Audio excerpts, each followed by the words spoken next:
All right, so let's dive into a car that still turns heads today. I think the 1993 Toyota Supra. Ooh, a classic. And our source material today is, well, it's not your typical car manual. It's a UK sales brochure from 93 Nice. celebrating the Supra's 20th anniversary. Wow, 20 years already. Yeah.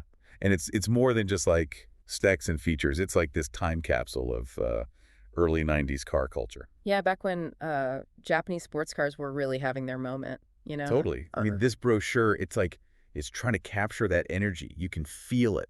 It's not just about selling a car, it's selling a whole feeling. Exactly. And one thing that really jumps out is this idea that Toyota was going for something more than just another sports car. Yeah, they actually say that in the brochure, moving beyond the sports car. Like they wanted to create an experience. Yeah, like this connection between the driver and the machine that goes beyond practicality. Which is interesting because a lot of car makers were starting to talk that way back then, trying to elevate their cars, you know? Like it's not just transport, it's an experience. Exactly. An extension of yourself almost. So let's get into the specifics. Uh, what did this ultimate driving experience actually look like back in 93? Well, under the hood, you had a twin turbocharged 3.0-liter engine. Okay, so already sounds powerful. Oh, yeah. This thing could go from 0 to 60 mile per hour in 5 seconds flat. 5 seconds. 5 seconds flat. Even today, that's quick. Yeah, but back then that was mind-blowing. Seriously impressive. It put a lot of so-called supercars to shame. And the brochure, it dives into this whole concept of power without compromise. Right. They weren't just chasing horsepower numbers.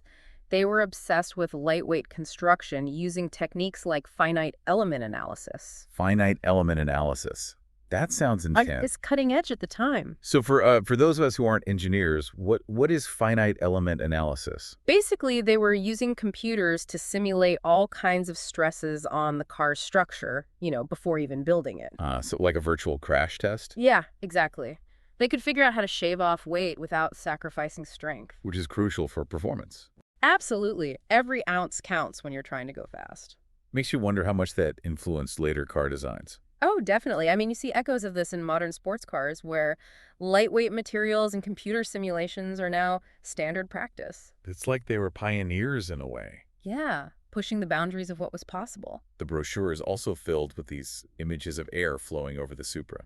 Oh, yeah, they were clearly proud of its aerodynamic design. And for good reason, aerodynamics was critical to the Supra's performance. Not just for top speed either.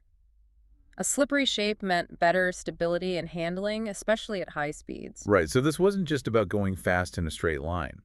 It was about control precision. Exactly. They wanted the car to feel like an extension of the driver's body. And they point out a lot of these specific design elements in the brochure, like the integrated rear spoiler. Yeah, and those sculpted side skirts. Like every curve and angle was meticulously designed to manage airflow. Keep that car planted to the road. Even today, the Supra is considered a benchmark for aerodynamic design. So we've got power lightweight construction aerodynamics.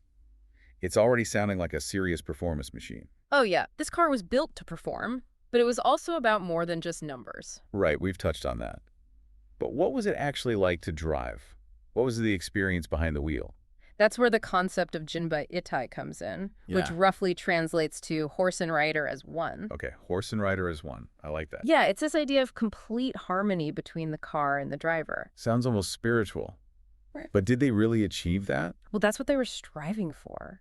They obsessed over every detail that contributed to the driving experience. Like what kind of details? The seating position, for one thing, it had to provide support, but also allow for quick, precise movements. Yeah, okay, so you're not just slumped in the seat. You're part of the machine. Exactly. And the steering wheel had to provide just the right amount of feedback. Let you feel the road without being overly sensitive. Interesting. It's like all these things you might not even notice consciously, but they add up to create the overall experience. Exactly. It's about creating a seamless connection between the driver and the car. Now, they also mentioned tuning the sound of the engine in the brochure, which seems like a pretty subtle detail. Oh, it's subtle, but it's important. The sound of the engine is a huge part of the emotional experience of driving. Yeah, I guess so. They tuned the Supra's engine to have this powerful but refined sound. One that would add to the thrill of driving without being overwhelming. So they were appealing to all the senses, not just the need for speed. Exactly. They wanted to create a holistic driving experience. And we haven't even talked about the interior yet. The brochure highlights how luxurious it was. which seems surprising for a sports car. Yeah, they weren't just building a stripped-down racing machine.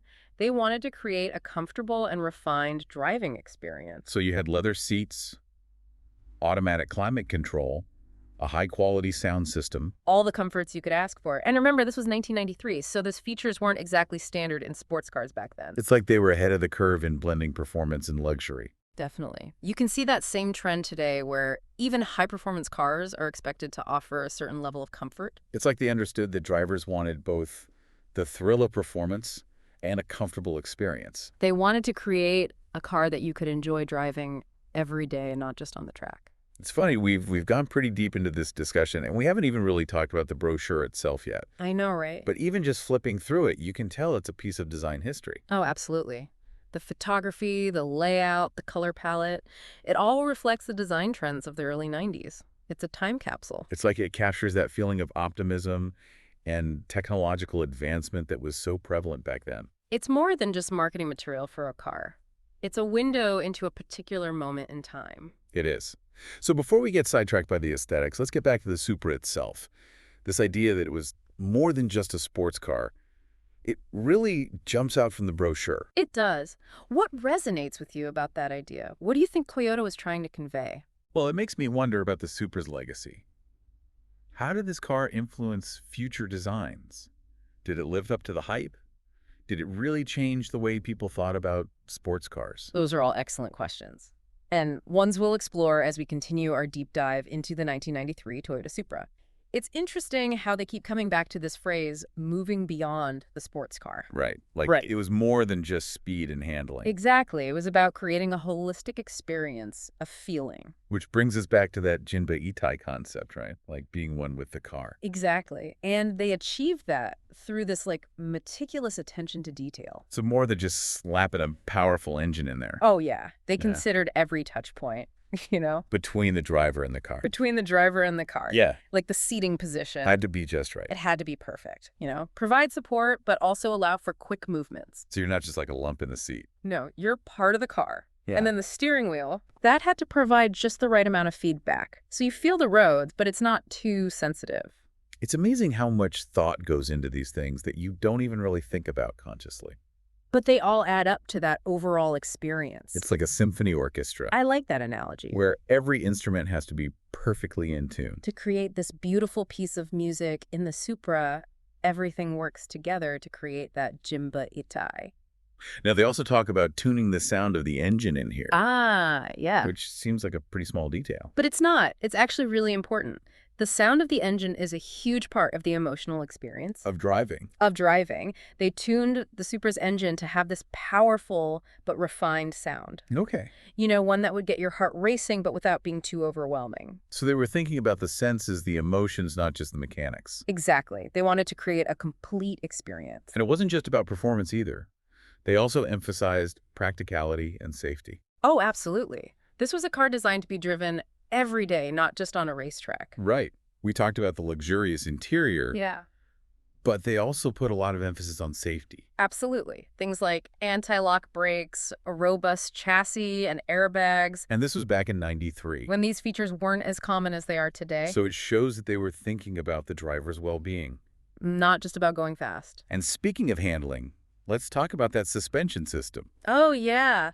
The Supra suspension was a marvel of engineering, The brochure mentions double wishbone suspension. which was pretty advanced for its time. So what was so special about it? Well, double wishbone suspension allows for really precise control over the wheels. Okay. It makes for a smoother ride and better handling. It was more expensive to implement, but, Toyota was committed to making the Supra handle like a dream. And they took it even further with electronically controlled four-wheel steering. Oh, yeah, that was a really cool feature. So how did that work? Basically, at low speeds, the rear wheels turn slightly in the opposite direction of the front wheels, Okay. which makes the car super maneuverable like when you're parallel parking. Imagine trying to parallel park this thing without four-wheel steering. Right.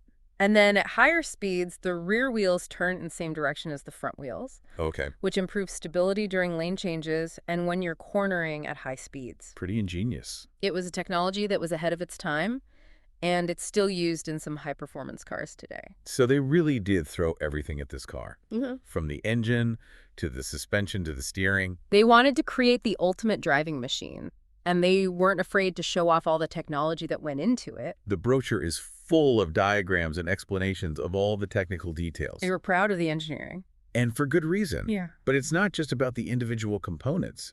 It's how they all work together. To create that harmonious driving experience that Jinba Itai. That's what makes the Supra so special. It's more than the sum of its parts. It's a car that captures a moment in time. This convergence of design technology and passion for driving. It's a car that still captures the imagination decades later. But I think we need to take a step back for a second and look at the brochure itself. Right. We've been so focused on the car. But the way they presented all this information is fascinating too. What stands out to you about the brochure? Well, for one thing, it's just a beautiful object. Okay. The photography is stunning. The layout is clean and modern. It reflects a certain aesthetic. It's more than just a sales brochure. It's like a design museum piece. So what does that tell us about how Toyota wanted to market the Supra?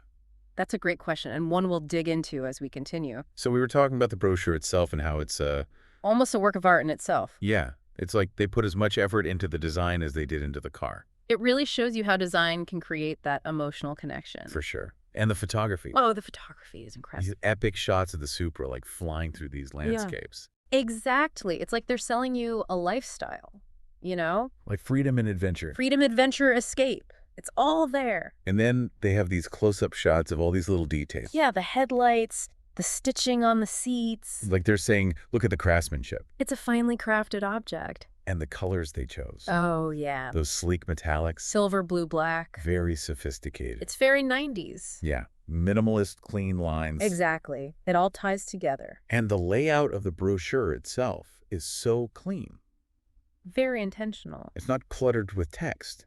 They let the images do the talking. So it's not just about selling a car. It's about selling a feeling and aspiration. And they did a good job of it. Oh, yeah. This brochure makes you want to be a part of that world. The world of the Supra. A world of performance luxury style. It's crazy how much thought went into this thing. It's more than just a brochure. It really is. It's a cultural artifact. And it shows how car marketing was changing. Moving away from just listing specs and features. Towards creating this emotional connection. Exactly. That's what good marketing is all about. So what can we take away from all this? Yeah. What's the big takeaway?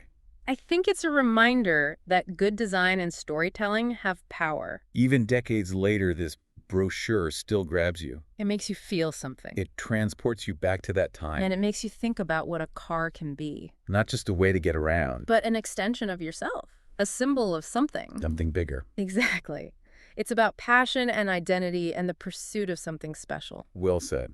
I think that's a perfect note to end on. I agree. It's been a fascinating deep dive into the 1993 Toyota Supra. A true classic. But before we wrap up, I want to leave our listeners with a question to ponder. How has the idea of the ultimate driving experience changed since the Supra's heyday? What do you look for in a car today? That's a great question to think about. As always, we encourage you to keep exploring the world of cars and design. There's always something new to discover. And we'll be here to dive into it with you.